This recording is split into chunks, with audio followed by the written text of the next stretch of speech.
Daily Devotion with Pastor Balla for January 13th, 2023 from Hebrews chapter 8. Man versus God-made religion. So, what's the difference between a man-made religion and a God-made religion? My answer is that, are we trusting in the promises of God? If we are, then obviously God is the one who set up the system. If we're not, then man has set up the system. The problem comes in is, what happens if we don't truly understand? Do we trust God and his promises? Or do we want to change things to make it our own so that we can understand more? Keep this in mind as we continue with Hebrews chapter 8, verse 1.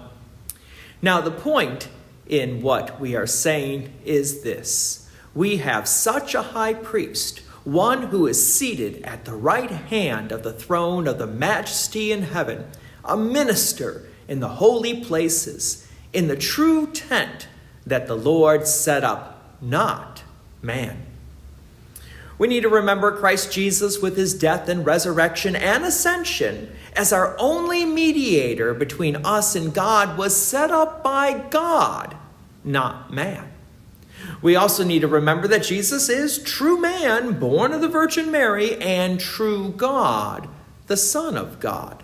So the sacrifice of Jesus upon the cross means that God died on the cross, and that this sacrifice is 100% complete and is completely different than any of the Old Testament priestly sacrifices. Verse 3, for every high priest is appointed to offer gifts and sacrifices. Thus it is necessary for this priest also to have something to offer.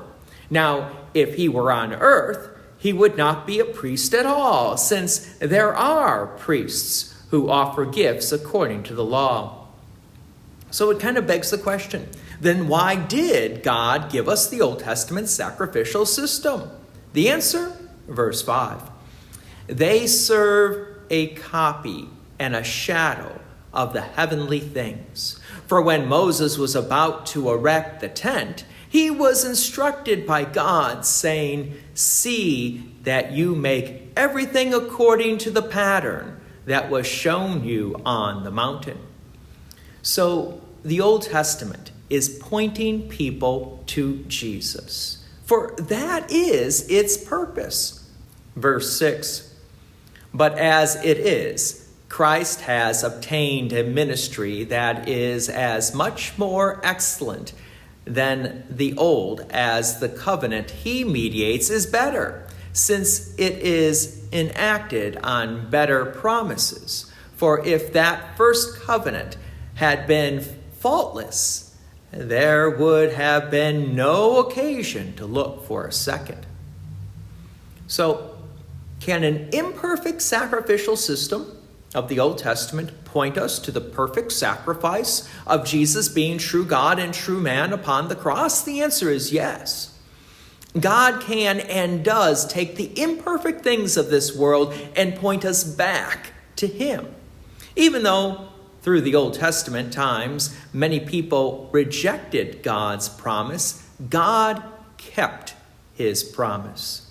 Verse 8, for he finds fault with them when he says, behold, the days are coming, declares the Lord, when I will establish a new covenant with the house of Israel and with the house of Judah, not like the covenant that I made with their fathers on the day when I took them by the hand to bring them out of the land of Egypt, for they did not continue in my covenant.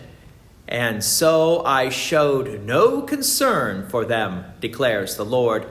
Verse 10, for this is the covenant that I will make with the house of Israel after those days, declares the Lord. I will put my laws into their minds and write them on their hearts. And I will be their God, and they shall be my people. And they shall not teach each other his neighbor, and each one his brother, saying, know the Lord, for they shall all know me, from the least of them to the greatest. Verse 12, For I will be merciful toward their iniquities, and I will remember their sins no more. In speaking of a new covenant, he makes the first one obsolete. And what is becoming obsolete and growing old is ready to vanish away. Even though the Old Testament sacrificial system was not perfect, it still pointed people to Christ Jesus and to the perfect sacrifice of Christ Jesus dying on the cross. So it did accomplish its purpose for which God established it. God's peace and many blessings be with you, and thank you for listening. And please take an opportunity to share this message with others. If you have enjoyed these daily devotions, please consider making a donation to Peace Lutheran Church, 24024 West Main Street, Plainfield, Illinois, 60544. Thank you again for listening.